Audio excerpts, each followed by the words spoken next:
ماما ماما۔ گھر میں داخل ہوتے ہی مشعل نے آمینہ بیگم کو آواز لگائی۔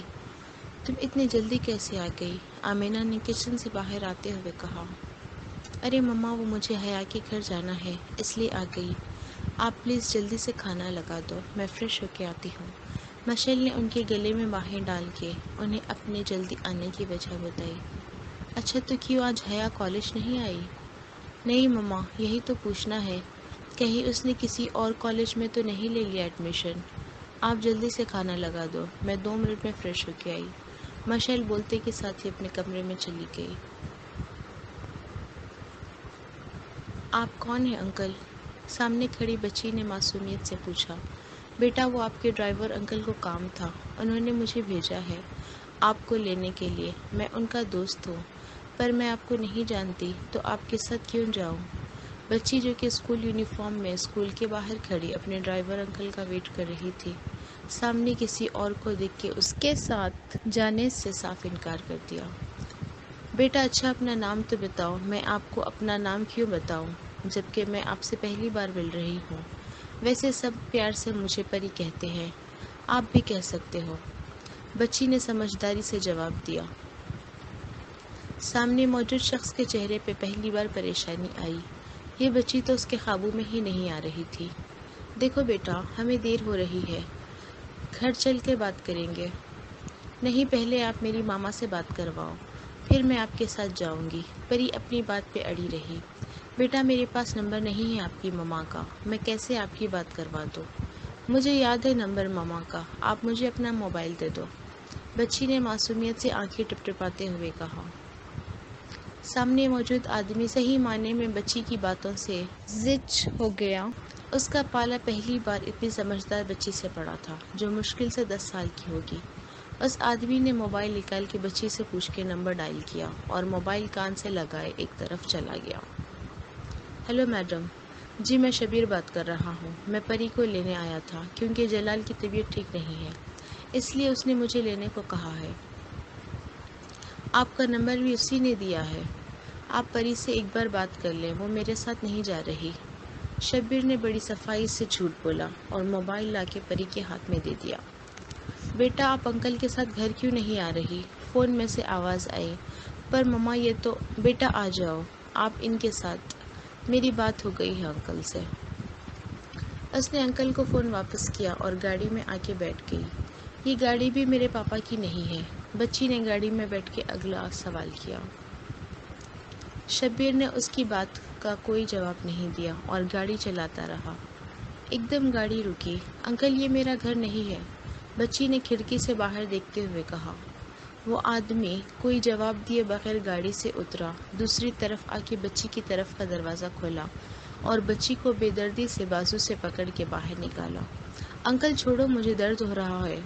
پری نے اپنا ہاتھ چھڑوانا چاہا۔ بہت دیر سے تیری بک بک سن رہا ہوں، اب چل میرے ساتھ۔ شبیر اسے گھسیٹتا ہوا اندر لا رہا تھا۔ نہیں چھوڑو مجھے ماما ماما، پری نے زور زور سے رونا شروع کر دیا۔ کیا ہوا؟ کیا ماما ماما لگایا ہوا ہے؟ ہاں تیرے ماما پاپا کو تیری فکر ہوتی تو تجھے کسی اور کے رحم و کرم پہ نہیں چھوڑتے، بیوقوف کتنی آسانی سے میری باتوں میں آ گئے، اس نے بچی کے چہرے کو سختی سے پکڑ کے کہا۔ نیچے تہہ خانے کے پاس آ کے اس نے گارڈ کو اشارہ کیا۔ گارڈ نے اشارہ دیکھتے ہی جلدی سے تہہ خانے کا گیٹ کھولا۔ اس نے اندر آ کے روتی ہوئی پری کو زور سے زمین پہ پھینک دیا اور باہر آ کے گارڈ کو اشارہ کیا اور چلا گیا۔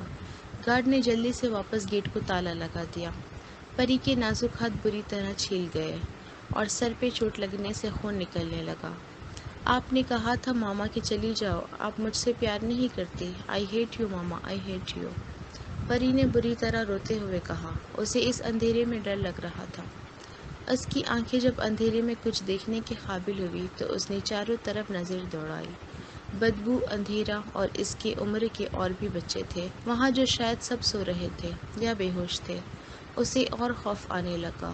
وہ گھٹنے میں سر دیے بے آواز رو رہی تھی۔ ماما پاپا مجھے یہاں سے نکالو، مجھے ڈر لگ رہا ہے۔ روتے روتے اس کی ہچکی بند گئی تھی، پر یہاں اس کی آواز سننے والا کوئی نہیں تھا۔ حیدر مجھے تم سے کچھ ضروری بات کرنی ہے، کیا تم کچھ دیر کے لیے میرے روم میں آ سکتے ہو؟ حیدر جانے لگا تو برہان نے اسے کہا، بھائی ایک ضروری میٹنگ ہے، مجھے وہاں پہنچنا ہے، میں جلد چکر لگاؤں گا، گھر کا پھر تسلی سے بات کریں گے، ابھی میں بس گڑیا کی وجہ سے آیا۔ کیوں، گڑیا نے بلایا تھا کیا؟ برہان نے حیا کی طرف دیکھا۔ نہیں بھائی، بس مجھے یاد آ رہی تھی بہت گڑیا کی تو میں آ گیا۔ حیدر نے حیا کی طرف پیار سے دیکھا۔ اچھا ٹھیک ہے، جلدی لگانا چکر، جب بھی ٹائم ملے، پھر ملاقات ہوگی، ابھی میں تھوڑا آرام کروں۔ برہان نے حیدر کو گلے لگایا اور انوشے کو ساتھ لیے اپنے روم کی طرف چلا گیا۔ گڑیا اب بتاؤ، کال کیوں کی، سب ٹھیک ہے نا؟ حیدر نے حیا کا ہاتھ اپنے ہاتھ میں لیتے ہوئے کہا۔ بھیا میں آپ سب کو چھوڑ کے کہیں نہیں جاؤں گی۔ حیا کی آنکھیں فوراً آنسوؤں سے بھر گئی۔ تو کس نے کہا ہماری گڑیا کو کہ وہ ہم سے دور جائے گی؟ وہ بھابھی نے بولا کہ میرا نکاح ہوگا اور میں یہاں سے چلی جاؤں گی۔ میں یہاں سے نہیں جاؤں گی بھیا۔ حیا کی آنکھوں میں خوف تھا، اپنوں سے بچھڑنے کا خوف، اپنے بھیا سے دور جانے کا خوف۔ اس نے امید سے حیدر کی طرف دیکھا۔ ارے ایسا کچھ نہیں ہے پگلی، بھابھی نے مذاق کیا ہوگا۔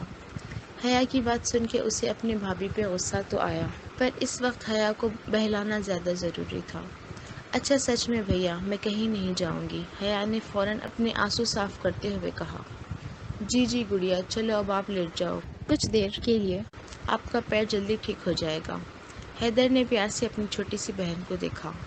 اب بھی وہ آسانی سے مان گئی تھی، کبھی ضد ہی نہیں کرتی تھی، اس کے چہرے پہ بہت معصومیت تھی۔ حیدر نے پیار سے اس کو کندھے سے لگا کر اس کے سر پہ پیار کیا، اسے لٹا کے لائٹ آف کی اور حیا کی طرف دیکھا جو اسے ٹاٹا کر رہی تھی۔ حیدر کے چہرے پہ مسکراہٹ آ گئی۔ بھابھی، حیدر باہر جا رہا تھا جب اسے حنا نظر آئی، جس کے ہاتھ میں چائے تھی۔ اس کا رخ اپنے کمرے کی طرف تھا۔ بولو، حنا نے اس کی طرف دیکھا۔ بھابھی، یہ آپ حیا کے دماغ میں کیا ڈال رہی ہے؟ آپ کو پتہ نہیں ہے، اسے ان سب چیزوں کا نہیں پتہ، ابھی وہ چھوٹی ہے، یہ سب باتیں وہ دماغ پہ لے لے گی، جو صحیح نہیں ہے۔ حیدر نے آرام سے حنا کو کہا۔ اس کا چہرہ سنجیدہ تھا، پر اس کے لہجے میں احترام تھا، کیونکہ جیسی بھی تھی اس کی بھابھی تھی۔ چھوٹی نہیں ہے، 17 برس کی ہے، اور میں نے اس سے کوئی غلط بات نہیں کی، شادی تو ایک نہ ایک دن ہونی ہی ہے۔ اب ماں نہیں ہے تو میں نے سوچا میں سمجھاؤں گی، بھابھی بھی تو ماں کی طرح ہوتی ہے نا، پر یہاں تو بھلائی کا زمانہ ہی نہیں ہے۔ حنا نے روتے ہوئے کمال کی ایکٹنگ کی۔ ہر بات اس ہٹلر کو بتا دیتی ہے، بڑی آئی معصوم، حنا نے من میں نفرت سے سوچا۔ بھابھی بات صحیح ہے، آپ بھی حیا کا بھلا ہی چاہو گی، بس ابھی نہیں سمجھتی، وقت آنے پہ میں اسے سمجھا دوں گا، آپ پلیز آئندہ اس سے یہ باتیں نہیں کرنا۔ اور ہاں بھابھی، ایک اور ریکویسٹ ہے، حیدر نے جاتے جاتے واپس حنا کی طرف دیکھ کے کہا۔ اگر بھابھی آپ کے مہمان آئے تو انہیں ڈرائنگ روم میں بٹھائیے گا۔ حیدر بول کے رکا نہیں، حنا کو حیران چھوڑ کے باہر آ گیا۔ اس کی گڑیا کی تو وہ بغیر کہے ہر بات جان جاتا تھا، پھر حیا کی آنکھوں میں انور کو دیکھ کے ڈر کیسے نہ دیکھتا۔ آیا بڑا آرڈر دینے والا، جس گڑیا کی وجہ سے تم سب مجھے باتیں سناتے ہو نا، اس گڑیا کو توڑ کے نہ پھینکا تو میرا نام بھی حنا نہیں۔ اس وقت حنا کے اندر حیا کے لیے نفرت اور بڑھ گئی۔